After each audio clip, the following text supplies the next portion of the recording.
Na godišnjicu smrti generala Milana Nedića u centru Beograda došlo je do paralelnog okupljanja dve ideološki suprotstavljene grupe uz snažno prisustvo policije. Sa jedne strane, antifašističke i komunističke organizacije okupile su se sa ciljem da spreče svako javno obeležavanje ličnosti koju smatraju simbolom kolaboracije sa okupatorom tokom Drugog svjetskog rata. Njihov skup bio je javno najavljen kao izraz protivljenja fašizmu, nacizmu i savremenim ekstremizmima, uz poruku da Beograd ne treba da bude mesto rehabilitacije ličnosti iz perioda okupacije. Sa druge strane, grupa nacionalno orijentisanih aktivista pokušala je da oda poštu generalu Nediću kao istorijskoj ličnosti koju vide pre svega kao tragičnu figuru okupirane Srbije i čoveka koji je u njihovom tumačenju delovao u cilju očuvanja biološkog opstanka srpskog naroda, naročito kroz prihvat izbeglica iz NDH. Oni su isticali da je okupljanje bilo otežano policijskim merama i da su se uprkos tome zadržali u blizini mesta događaja, gde su na kraju u mirnoj formi odali poštu molitvom i simboličnim gestovima. Policija je tokom večeri imala ključnu ulogu u razdvajanju dve grupe, sprečavanju direktnih sukoba i održavanju javnog reda i mira. Na kraju, ljudi su se razišli bez težih incidenata.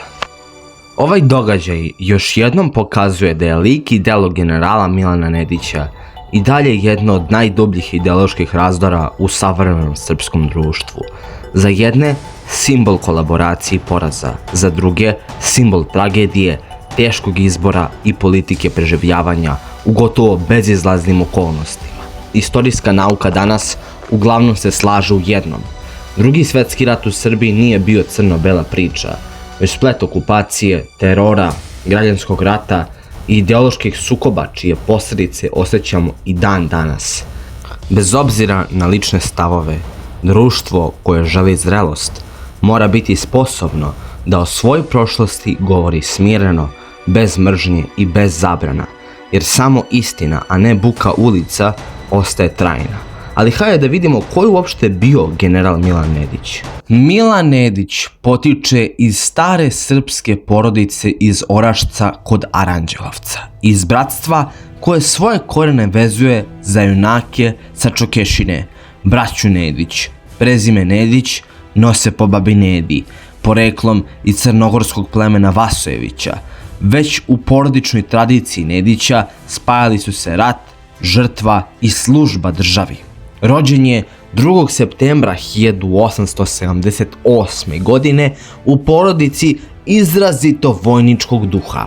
Milanova braća učestvovala su u srpskim oslobodilačkim ratovima, dok je sestra Kasija kao dobrovoljna bolničarka preminula od pegavog tifusa 1915. godine lečeći ranjenike u Valjevu. Za tu generaciju Nedića rat je bio dužnost prema otadžbini. Milan Nedić je Vojnu akademiju završio kao jedan od najboljih u svojoj klasi, a generalštabnu školu 1908. godine. General Nedić je pripadao tipu oficira stare škole, disciplinovan, državotvorno orijentisan i nepoverljiv prema političkim avanturama i tajnim zavereničkim krugovima. Posebno je značajan događaj iz 1903. godine. Prema svedočenju njegovog sestrića, pisca i oficira Stanislava Krakova, Nedić je odbio poziv svog prijatelja Dragutina Dimitrijevića Apisa da učestvuje u Majskom prevratu. Tom prilikom je izgovorio rečenicu koja će ostati upamćena: "Ja ne ubijam svoje kraljeve." Ovim stavom jasno je pokazao da su za njega zakletva, red i država iznad svake političke strasti. Godine 1908. Milan Nedić završava generalštabnu školu i ubrzo postaje ordonans oficir kod kralja, a kasnije kod prestolonaslednika Aleksandra. Potom odlazi na usavršavanje u Francusku, što je u to vreme bila uobičajena praksa za perspektivne srpske oficire, jer je francuska vojna škola imala snažan uticaj na srpsku vojsku. Milan Nedić se oženio Živkom Pešić, kćerkom artiljerijskog potpukovnika Petronija Pešića. Sa njom je dobio sina Dušana i 4 kćerke, Anđeliju, Desanku, Branku i Leposavu. U Balkanskim ratovima bio je zadužen za organizaciju saobraćaja i mobilizaciju. Plan koji je izradio sproveden je uspešno, što mu je donalo ugled sposobnog i pouzdanog štabnog oficira. Na početku Prvog svjetskog rata nalazio se u vrhovnoj komandi. Kada se pojavila opasnost od ulaska Bugarske u rat protiv Srbije, dobio je zadatak da razradi mogući plan preventivnog napada. Iako taj plan nije prihvaćen, on pokazuje da je Nedić imao poverenje najvišeg vojnog vrha. Tokom povlačenja srpske vojske 1915. godine učestvuje u organizaciji evakuacije preko Albanije. Na obali Jadrana postavljen je za komandanta luke Sveti Jovan Medovski, gde je rukovodio ukrcavanjem vojske na brodove za krv. Za taj rad dobio je i strano odlikovanje od britanske vlade. Na Solunskom frontu komandovao je jedinicama Timočke divizije. U proboju fronta 1918. godine njegove trupe su učestvovale u osvajanju važnih položaja, a kasnije i u ulasku u Sarajevo. Za ratne zasluge odlikovan je Karađorđevom zvezdom sa mačevima. Posle Prvog svjetskog rata nastavio je karijeru u novo formiranoj vojsci Kraljevine SHS. Obavio je više visokih dužnosti, bio je komandant divizije, komandant armijske oblasti i načelnik glavnog generalštaba. Nakon atentata na kralja Aleksandra 1934. godine postavljen je za ministra vojske, mornarice i vazduhoplovstva. Na toj funkciji ostao je do oktobra 1940. godine. U vreme kada je Italija napala Grčku, došlo je do ozbiljnog neslaganja između njega i kneza Pavla oko pitanja mobilizacije. Nedić je smatrao da bi takav potez praktično značio ulazak u rat za koji vojska nije bila ni spremna. Ukazivao je i na unutrašnje probleme u vojsci, uključujući dezerterstva i političke podele. Posle tog sukoba podneo je ostavku. Od jeseni 1940. do marta 1941. godine živeo je povučeno, bez aktivne uloge u politici ili vojsci. Nakon puča od 27. marta 1941. godine, kojim je oborena vlada Dragiše Cvetkovića i kneza Pavla i odbačeno pristupanje Trojnom paktu, u zemlji je nastala izuzetno napeta politička i vojna situacija. Već 30. marta 1941. godine general Milan Nedić postavljen je za komandanta grupe Armija Jug. Po preuzimanju dužnosti zatekao je ozbiljnu dezorganizaciju u jedinicama, poremećen komandni lanac, slabu mobilizaciju, nedovoljnu spremnost, kao i pad discipline. Aprilski rat koji je usledio 6. aprila okončan je brzim porazom jugoslovenske vojske. Unutrašnje podele, nacionalne tenzije i sabotaže dodatno su oslabile otpor. U pojedinim sredinama delovali su komunistički aktivisti koji su propagirali raspuštanje jedinica i povratak vojnika kućama, smatrajući rat imperijalističkim sukobom. Posle kapitulacije 17. aprila 1941. godine Nedić se po naređenju vrhovne komande preko Sarajeva vrati u Beograd. Namera je bila da učestvuje u izradi tehničkih uslova kapitulacije i da ih zajedno sa ministrom spoljnih poslova Aleksandrom Cincar Markovićem preda nemačkoj strani. Do saradnje između njih dvojice nije došlo jer Cincar Marković nije želeo da učestvuje u tom procesu. Od 23. aprila do 29. avgusta 1941. godine Nedić se nalazi u kućnom pritvoru u svom stanu u Beogradu. Nemačke vlasti su ga držale pod nadzorom, smatrajući ga potencijalno značajnom ličnošću, ali i želeći da kontrolišu njegovo delovanje. Jedini bliži kontakt sa spoljnim svetom bio mu je brat Božidar. Sem Nedića, slično su bili ograničeni na primjer Ivo Andrić, Nobelovac i kasnije priznati pisac, nije bio klasično kućno pritvoren kao političar, ali je tokom okupacije živeo u okupiranom Beogradu pod vrlo ograničenim uslovima, slično kućnoj straži, u jednom prijateljskom stanu, bez javne političke uloge, u samo minimum kontakata. Također su bili zatočeni u logorima vladika Nikolaj Velimirović i patrijarh Gavrilo Dožić. Tokom tog perioda dogodila se tragedija koja je snažno uticala na Nedića. 5. juna 1941. godine eksplodirala je skladišna municija u Smederevskoj tvrđavi. U eksploziji je poginuo njegov sin Dušan sa suprugom i detetom. Zbog kućnog pritvora Nedić nije mogao normalno da prisustvuje sahrani. Doveden je tek po završetku pogrebne povorke u pratnji nemačkih policijskih službenika. Ovaj događaj ostavio je dubok lični trag i dodatno ga psihološki slomio. U prvoj polovini jula 1941. izbio je ustanak protiv Nemaca koji su inicijalno predvodili komunisti, a ubrzo su im se pridružili četnici, odnosno jugoslovenska vojska u otadžbini. Napadi na nemačke vojnike i institucije doveli su do surovih odmazdi.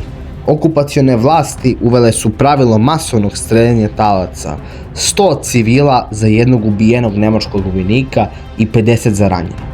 Komesarska uprava na čelu sa Milanom Aćimovićem, uspostavljena u maju 1941. godine, nije imala dovoljan autoritet niti snagu da stabilizuje situaciju. Nemci su smatrali da je njen uticaj u narodu slab i da nije sposobna da spreči širenje ustanka. U takvim okolnostima pojavila se ideja da se formira vlada sa većim ugledom u srpskom društvu. Dimitrije Ljotić, vođa pokreta Zbor, smatrao je da je zemlja na ivici anarhije i građanskog rata i da je potrebno stvoriti jaču upravu koja bi mogla da organizuje snage za borbu protiv ustanika i ublaži nemačke represalije. On je predlagao da na čelo nove vlade dođe ličnost koja uživa vojni i društveni autoritet, a nije aktivni stranački političar. Kao najpogodnijeg kandidata naveo je svog rođaka, generala Milana Nedića. Ali ključno pitanje je otkud baš Milan Nedić? Istorijska činjenica je da Nedić nije izabran slučajno. General jugoslovenske vojske i bivši ministar vojske mornarice, čovjek sa ogromnim ugledom u srpskom narodu, poznat Nemcima kao antikomunista i oficir reda. Nemcima je u Srbiji 1941. godine bio potreban Srbin koga narod poznaje, ne ideolog ili fanatik, već neko ko može da umiri haos. To je bio razlog poziva, red, a ne ideologija. Sad dolazimo do pitanja da li je Nedić zastupao kralja i vladu u izbeglištvu. Nedić nije imao formalno ovlašćenje kralja i nije bio u zvaničnoj vezi sa vladom u Londonu. Međutim, nije ni radio protiv njih u smislu državnog prevrata. On je ostao u zemlji dok su institucije nestale, pa je postupao u okviru takozvane moralne sive zone. Istorija nije sudnica, već razumevanje okolnosti. I to nije bila vlast iz ambicije, već iz očajne nužde. U avgustu 1941. u Beograd je stigao Edmund Felsenmayer, predstavnik Nemačkog ministarstva spoljnih poslova, radi procene mogućih kandidata za čelnu funkciju vlade. Zajedno sa još dvojicom visokih nemačkih oficira razgovarao je sa srpskim političkim predstavnicima i detaljno analizirao ko bi mogao da predvodi zemlju u uslovima okupacije. Nemci su želeli vladu narodnog spasa jer im je bilo lakše da okupiraju zemlju preko lokalnog organa, koji će održavati elementarni red i funkcionisanje državnih institucija, škola, pošte, administracija, nego da sami sprovode sve mere i drže pod kontrolom svaki segment života. Nakon više sastanaka procenjeno je da Milan Nedić ima najveće izglede da svojim imenom obezbedi izvesnu stabilnost. Nemci u razgovoru sa Nedićem su mu jasno stavili do znanja da ako odbije, Srbija će biti podeljena između hrvatskih ustaša, Bugara, Hortijevaca, albanskih balista, muslimanskih milicija i Volksdeutschera, što bi dovelo do potpunog haosa i stradanja naroda. Nedić je, razmislivši duboko o svojoj ulozi, bio svestan da će istorija i javnost verovatno ga označiti kao izdajnika i saradnika nacističke sile, ali sa druge strane, znao je da je prihvatanje ovog položaja najbolji način da se koliko toliko održi red i zaštiti srpski narod u uslovima surove okupacije. razmišljajući o svojoj ličnoj poziciji, ni u jednom trenutku nije mislio na obogaćivanje, slavu ili ulazak u istoriju. Cilj je bio jasan, da pomogne narodu koji je ostao u zemlji da smanji koliko je moguće ljudske gubitke i haos. Nakon dobijene saglasnosti okupacionih vlasti, 29. avgusta 1941. godine formirana je vlada narodnog spasa na čelu sa Milanom Nedićem.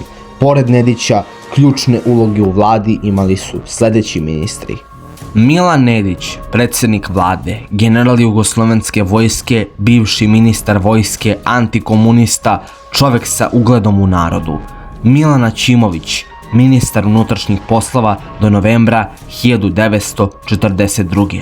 Prethodno vodio komesarsku upravu, glavna veza sa nemačkim bezbedonosnim strukturama u početnoj fazi okupacije; Velibor Jonić, ministar prosvete, član pokreta Zbor, sprovodio ideološku reformu školstva i propagandu protiv komunizma i zapadnih uticaja; Tanasije Dinić, ministar unutrašnjih poslova od 1942. ključan za rad policijskih snaga i održavanje reda pod nemačkom komandom; Mihajlo Olčan, ministar narodne privrede, član Zbora, odgovoran za ekonomsku saradnju sa okupatorom i logističku podršku dobrovoljačkim jedinicama; Dušan Letica, ministar financija, uprava budžetom okupirane Srbije i financiranjem državnog aparata; Dimitrije Ljotić, savjetnik i ideološki uticaj. Nije bio formalni ministar, ali je preko svojih ljudi u vladi, Jonića i Olčana i Srpskog dobrovoljačkog korpusa imao presudan ideološki i vojni uticaj. Iako su ministri formalno upravljali u različitim sektorima države, ključne odluke donosila je nemačka vojna uprava, a vlada je funkcionisala u uslovima ograničenog suvereniteta sa namerom da se održi red i osnovne državne funkcije. Ali zašto su ti ljudi, ti ministri uopšte došli? Većina ministara nije imala političku karijeru, nije stekla bogatstvo, nije preživala rat kao pobednik i mnogi su kasnije osuđeni ili ubijeni.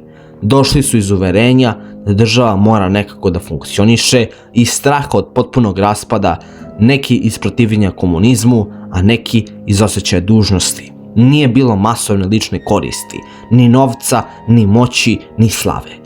Vlada je imala ograničene resore: unutrašnji poslovi, prosveta, financije, saobraćaj i privreda, socijalna pitanja i zdravstvo, a nije imala spoljnu politiku, vojsku, suverenu policiju i kontrolu nad bezbednošću. Vlada Milana Nedića nije bila vlada slobodne Srbije, već administracija u okupaciji, sastavljena od ljudi koji su prihvatili da uđu u istorijski najteži prostor između kolaboracije i opstanka. Ovi ljudi su došli jer su shvatili da je država na ivici kolapsa i da bez minimalne uprave narod ne bi imao elementarni red i funkcionisanje života.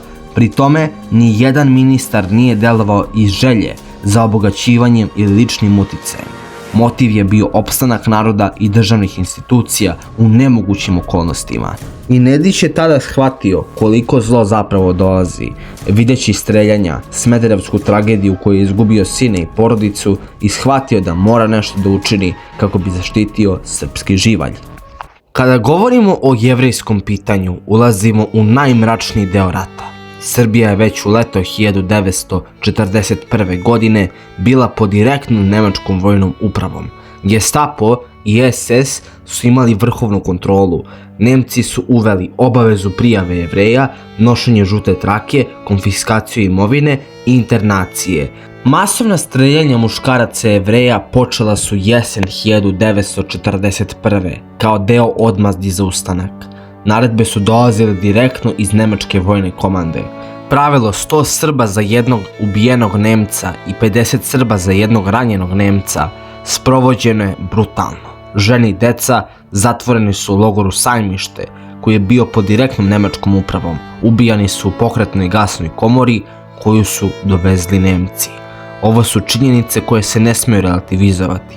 Formalno, srpska policija je postojala. Suštinski, Gestapo je imao vrhovnu kontrolu.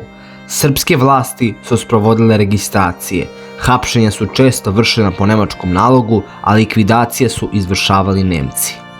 Institut za jevrejska pitanja u Londonu 1994. godine naveo je da su uništenje jevrejske zajednice u Srbiji organizovali i sproveli isključivo Nemci. To ne znači da kolaboracioni sistem nema moralnu odgovornost. Ima je. Nedić nije mogao da ukine antijevrejske mere, nije mogao da zaustavi Gestapo, nije imao suverenu vlast, ali je prihvatio da upravlja u tom sistemu. To je tragedija njegove pozicije. Nije on donosio odluke o gasnim komorama, ali je vladao u zemlji u kojoj su se one kretale. I to ostaje težak istorijski teret. Kada je u junu 1941. Nemačka napala Sovjetski savez, rat je postao ideološki i totalan. Za Hitlera je Istočni front bio sveti rat protiv boljševizma. Sve okupirane zemlje bile su pozvane ili pritisnute da daju svoj doprinos. Francuska imala legiju dobrovoljaca, Holandija, Norveška, Belgija, jedinice u SS-u. Hrvatska je poslala 369. pojačanu pešadijsku pukovniju vražju diviziju, Slovačka imala svoje divizije, Mađarska armije, a Srbija, Nemačka vrhovna komanda u Beogradu, tražila je i da Srbija, poput drugih, pošalje jedinicu na Istočni front. Nemački predstavnici su tražili da se formira srpska divizija koja bi bila uključena u nemačke operacije protiv Sovjetskog saveza. To je značilo da srpski vojnici pod nemačkom komandom ratuju protiv Rusa. Odgovor je bio odbijanje. Kada je postalo jasno da divizija nije prihvatljiva, Nemci su snizili zahtev. Tražen je puk, manji broj ljudi, manje formalno, ali suština ista. Srpski vojnik na ruskom frontu. Odgovor je ponovo bio ne. Prema svedočenjima i istorijskim navodima, Nemci su na kraju tražili čak i simboličan gest, makar nekoliko vojnika, makar 3, da Srbija formalno pokaže lojalnost u borbi protiv boljševizma. Nedić je odbio. Insistirao je da ni jedan srpski vojnik ne ide da puca na ruski narod. Ovo nije bila mala stvar. Nemačka je u tom trenutku bila na vrhuncu moći. Istočni front je bio centralno bojište rata, lojalnost se merila krvlju. Odbijanje nije bilo bez rizika. Nemci su Nediću više puta stavljali do znanja da njegova pozicija zavisi od poslušnosti, mogu da ga smene i da postave upravu koja će biti još strožija i mogu se nastaviti ili pojačati odmaste. On je već upravljao zemljom u kojoj su 1000 ljudi streljani. Znaju šta znači nemačka pretnja. Motivi se tumače različito, ali nekoliko činjenica stoji. U srpskom društvu postojalo je snažno rusofilsko raspoloženje. Slanje vojske protiv Sovjetskog saveza moglo je izazvati unutrašnji bunt. Nedić je smatrao da bi to bila istorijska i moralna linija koja se ne sme preći. On je već prihvatio saradnju unutar okupacije, ali Istočni front je bila crvena linija. Srbija je, pored Grčke, ostala jedina okupirana teritorija u Evropi koja nije poslala zvaničnu jedinicu na Istočni front. Ni diviziju, ni puk, ni simboličan odred. To ne poništava činjenicu da je Nedićeva vlast bila kolaboracionistička, ali pokazuje da saradnja nije bila bez granica.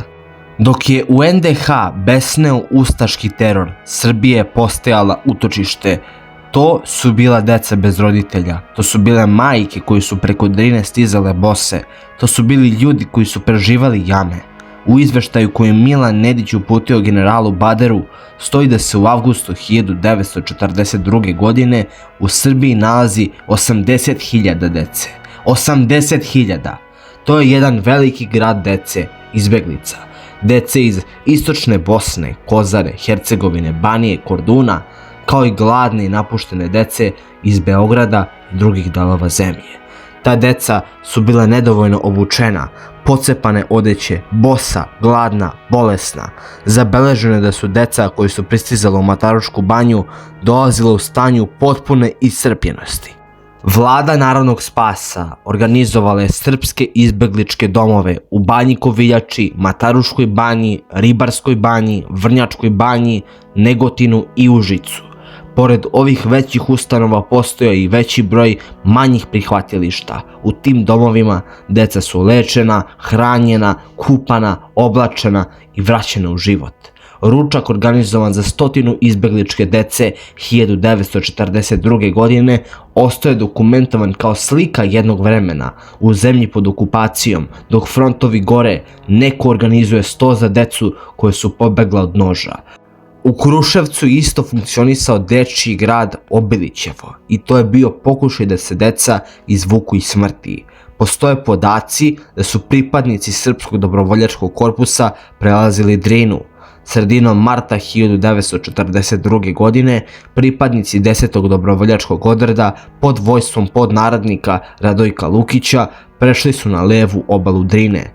Zadatak je bio da četnicima u istočnoj Bosni dostave municiju. Tokom tih operacija došlo je do više oružanih sukoba sa hrvatskim ustašama, sa žrtvama na obe strane. Prema dostupnim podacima, tokom 1942. godine Nedićeve snage prebacile su u Srbiju oko 22.000 srpskih izbeglica, više od 2.500 bosanskih četnika. To su bili ljudi izvučeni iz prostora u kome je genocid bio državna politika. Također, po nalogu Milana Nedića, Bratstvo manastira Studenice aktivno je učestvovalo u pomaganju izbeglim i siromašnim Srbima. Istorijski izvori beleže da je u tom periodu prihvaćeno i zbrinuto 9 siromašnih porodica prognanih sa Kosova i Metohije. Crkva je bila uključena u mrežu zbrinjavanja. To je bio pokušaj da se narod sačuva ne samo fizički, već i duhovno. Dok je u Grčkoj tokom okupacije od gladi umiralo oko 300.000 ljudi, Srbija nije doživala masovnu glad tog obima. Navodi se da je Nedić uspeo da kod nemačkih vlasti izdejstvuje da se hrana iz Srbije ne iznosi u meri u kojoj je to činjeno u drugim okupiranim zemljama. Zahvaljujući tome, zemlja je preživala godine koje su bile gotovo apokaliptične. Ustaški genocid preko Drine, nemačke odmazde, komunistički ustanak i ekonomski slom. Srbija je bila razapeta između tri vatre i u toj situaciji postala je utočište za 100.000 ljudi. Postoji svedočenje Bosiljke Kujundžić, kasnije monahinje Matije Vrosime, koja je govorila da je kao dete spasena iz logora Topovske šupe. Ona je Nedića nazivala srpska majka. To je lični osjećaj jednog deteta koje je Nedić spasio i koje je preživelo. I ta svedočenja postoje. Sada jedna zanimljivost. U okupiranom Beogradu, pored živih, došli su i mrtvi da traže mir, jer ni njihovim moštima više nije bilo mesta u ustaškoj tvorevini Pavelića, koja je htjela da uništi sve srpsko, prošlost, veru i svetinje. Na Fruškoj gori i srpskim manastirima ustaše su palile, rušile i ubijale, a mošti svetih vladara bacale na put, pokušavajući da ih potpuno unište. Srećom, doktor Mozer iz Zemuna, uz posredstvo Mike Đorđevića, zaštitio je Srbe i sačuvao mošti cara Lazara, cara Uroša i vojvode Stevana Štiljanovića. General Milan Nedić je dao punu podršku doktoru Mozeru, moleći ga da štiti srpske svetinje i narod od ustaških zlodela. Tada je Gestapo intervenisao i mošti su donete u Zemun, gde su smeštene u kovčege. Na svečanom prenosu 14. aprila 1942. saborna crkva bila je puna naroda sa svećama i pesmom, dok su svetitelji svečano postavljeni na oltar. Narod je nedeljama celivao mošti, pokazujući zahvalnost. Ovo je sve opisano dobro u knjizi Stanislava Krakova, General Milan Nedić, knjiga 2, Prepuna čaša čemera, 1968. Istorija Milana Nedića nije u jednoj dimenziji. Postoji saradnja sa okupatorom, postoji moralna odgovornost, ali postoje i organizovani sistemi zbrinjavanja. Postoje prihvatni domovi, postoje brojevi, postoje prelasci Drine, postoje spasena deca. To ne briše jedno drugo, ali ne može se ni jedno od toga izostaviti. Formalno, briga o stanovništvu na teritoriji Srbije jeste spadala u nadležnost vlade, pa je organizacija prihvata izbeglica bila deo administrativne funkcije. Međutim, Nemci nisu imali obavezu da prihvate 100.000 Srba iz NDH, Srbija je bila pod okupacijom sa ograničenim resursima i svaki masovni prijem zahtevao je odobrenje nemačkih vlasti. Zato istoričari ukazuju da je pored službene uloge bilo i aktivnog insistiranja i lobiranja da se izbeglice prime izbrinu. Šta bi se desilo da nisu primljeni? Većina izbjeglica je bežala od masovnih pokolja, prisilnih pokatoličavanja, logora kao što su Jasenovac i Stara Gradiška. Da nisu uspjeli da pređu u Srbiju, veliki broj bi ostao izložen ustaškom teroru, deo bi završio u logorima i mnogi bi stradali. Naravno, ne može se sa sigurnošću tvrditi sudbina svakog pojedinca, ali je jasno da je beg u Srbiju za mnoge značio opstanak. Milan Nedić nije bio vladar slobodne Srbije, bio je predsjednik vlade u zemlji pod težinom nemačke vojne okupacije. Istinska vlast ležala je u rukama nemačkih komandanata, Gestapo i SS-a. Njegova vlada bila je podređena, ograničena i svakom njegovom odlukom nadgledana. Svako odbijanje značilo je momentalnu smenu, hapšenje ili još suroviji režim. Nikoga nije fizički primorao da prihvati tu funkciju. Težina tog izbora upravljati ljudima i narodom u senci okupatora leži u njegovom srcu. Pristao je verujući da može ublažiti bol i stradanje, da zaustavi bezumlje tamo gdje je mogao. Nije kontrolisao nemačke odmazde, nije odlučivao o ključnim pitanjima, ali je pokušavao da štiti narod u okviru nemilosrdnog poretka. Milan Nedić jeste bio kolaboracionista, ali nije bio ideološki nacista, već je bio čovjek koji je pokušao da upravlja u paklu okupacije, sa svim strahom, moralnom borbom i neizvesnošću rata na svojim plećima. Tokom svoje vlasti u okupiranoj Srbiji, Milan Nedić je nastupao kao vođa vlade nacionalnog spasa, nastojeći da očuva živote građana i stabilnost države u ekstremno teškim uslovima. On je smatrao da je komunizam poremećaj ponašanja ili zavisnost koju treba lečiti i da se mladi komunisti mogu odviknuti i vaspitati u nacionalnom duhu.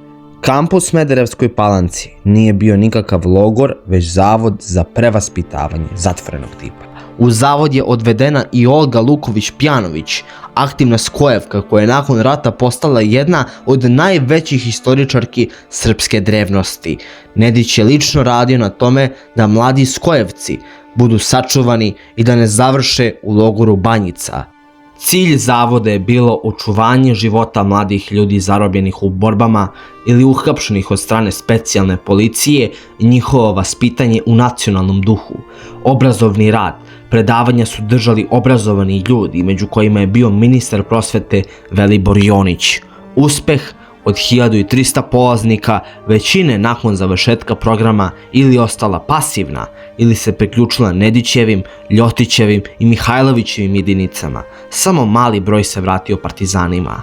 Istoričar Aleksandar Nikolić i Saša Adamović ističu da je zavod bio jedinstvena institucija u Evropi sa ciljem biološkog i duhovnog spasavanja srpske omladine, a ne logor. Bilo je bodljikave žice i stražara, ali nije bilo zlostavljanja niti streljanja, kako je posle rata često predstavljeno. Među polaznicima zavoda bio je reditelj Puriša Đorđević, koji je potvrdio da nije bilo zlostavljanja niti likvidacija. Milan Nedić je podržavao četnike, logistički i politički, uključujući jedinice van Srbije. Odnosi sa komandantom jugoslovenske vojske u otadžbini, Momčilom Đujićem, bili su zasnovani na ideološkoj bliskosti, antikomunizam i saradnja u završnim fazama rata. U proleće 1945. godine Đujićeve snage u Sloveniji su se spojile sa ostatkom Nedićeve vojske, Srpski dobrovoljački korpus pod Kostom Ušickim. Đujić je Nedića kasnije smatrao uz Dražu Mihajlovića srpskim mučenicima, koji su se žrtvovali za spas naroda. Još jedan primjer saradnje četnika i Milana Nedića je Milan Kalabić, žandarmerijski oficir i otac Nikole Kalabića, koji je u Nedićevoj službi koristio svoj položaj da pomogne četnicima dostavljajući obaveštene podatke, oružje i municiju. Međutim, Nemci su ga otkrili i streljali 1942. O Nedićevoj pomoći četnicima čak postoji pesma gdje se govori da je Nedić prevario Hitlera i naoružavao Dražu. U okupiranom Beogradu sudbina je spojila Milunku Savić, heroinu kakav svet retko pamti, i Milana Nedića, čoveka u najtežoj ulozi svog vremena. Milunka nosilac više odlikovanja nego mnogi evropski generali, u starosti je ostala bez sigurnosti i prihoda. Nekadašnja jurišnica Balkanskih i Velikog rata u Drugom svjetskom ratu brinula je o 4 dece, zaboravljena od države za koju je nekada dala mladost. Februara 1943. godine upućuje Milanu Nediću skromno pismo, moleći samo da radi kako bi preživala. Pismo je sačuvano u arhivi, a prema svedočenju njenog unuka, upravo joj je Nedić obezbedio zaposlenje i sigurnost da prehrani porodicu. Bez pompe i javnosti, samo ljudski gest u nečovečnom vremenu. Istorija kasnije nije imala strpljenja za nijanse. Istina je ostala u fasciklama. To je priča o čoveku i heroini i o časti koja opstaje i kad država nestaje. Jesen 1944. godine donela je konačan rasplet. Bilo je izvesno da Nemačka gubi rat. Sovjetske trupe su snažno prodirale kroz Banat i istočnu Srbiju, a partizanske jedinice su se približavale Beogradu. U nedelju 1. oktobra 1944. godine nemački opunomoćeni ministar za Balkan Hermann Neubacher posetio je Milana Nedića i obavestio ga da se Nemci povlače iz Srbije. 2 dana kasnije, 3. oktobra, u podne, Nedić je raspustio vladu.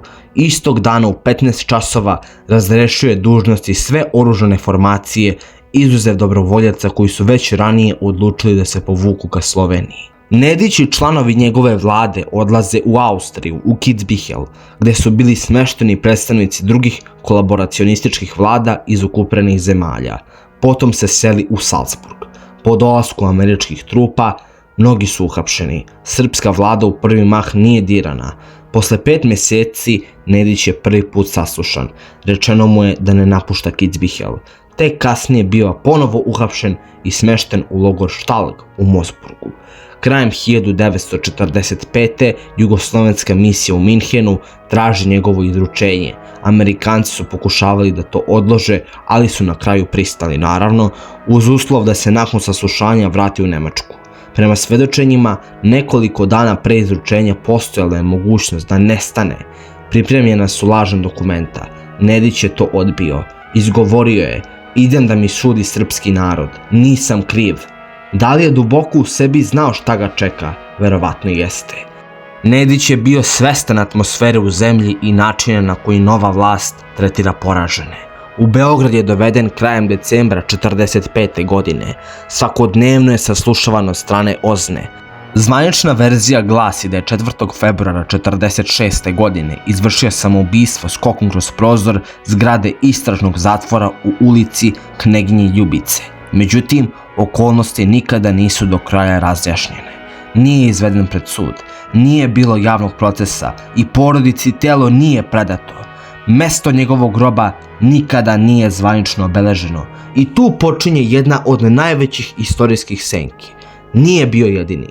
Nedić nije bio usamljen slučaj u posleratnom obračunu nove vlasti sa poraženom stranom. Nedić je, kao i drugi, postao deo tog revolucionarnog talasa, ali za razliku od nekih, nije ni stigao do javnog suđenja. U julu 1946. godine osuđen je i streljan Draža Mihajlović. Suđenje je bilo javno, ali snažno politički obeleženo. Osuda je doneta brzo u duhu vremena koje nije trpelo kompromise. Njegovo mesto sahrane nikada nije zvanično utvrđeno. Porodica nije dobila telo. Decenijama su trajale pretpostavke i potrage. Sudbina bez groba postala je duboka rana u nacionalnom pamćenju. Pored Draže i Nedića streljani su i Dragi Jovanović, Velibor Jonić, Tanasije Dinić i Kosta Mušicki. Tokom perioda komunizma o ovim ličnostima govorilo se isključivo u jednom tonu. Bili su označeni kao izdajnici, bez prostora za analizu okolnosti ili tragičnosti izbora. Arhive su bile zatvorene, javna rasprava nije postojala. Tek posle pada jednopartijskog sistema počinje ozbiljnije preispitavanje, ne da bi se neko proglasio nevinim, već da bi se razumelo u kakvim uslovima su donosili odluke, jer istorija nije sudnica, ona je pokušaj razumijevanja, a pitanje nije samo političko, ono je ljudsko. Svakom čoveku pripada pravo na ime, na istinu o njegovoj sudbini i na obeleženo počivalište. Bez toga istorija ostaje nedovršena. Viši sud u Beogradu je 2019. godine odbio zahtev za rehabilitaciju Milana Nedića. Sud je zaključio da nema osnova za poništavanje posleratnih odluka, ali pravna odluka nije okončala moralnu i istorijsku raspravu. Istoričar Čedomir Antić Nedića opisuje kao tragičnu figuru srpskog petena. Po tom tumačenju, on je prihvatio ulogu u uverenju da ublažava posljedice okupacije i sprečava raspačavanje Srbije. Ta ocena ne ukida odgovornost, ali uvodi kontekst. S druge strane, kritičari naglašavaju da saradnja sa nacističkom Nemačkom, bez obzira na motive, ostaje istorijski teret. I upravo u tome leži dubina podele. Jedni gledaju nameru i okolnosti, drugi gledaju ishod i princip. Istina, kao i obično u ratnim vremenima, nije jednostavna. Kada je patrijarh Pavle služio pomen Milanu Nediću u Sabornoj crkvi, izazvao je burne reakcije. Njegov odgovor bio je miran: mi ne sudimo, Bog sudi.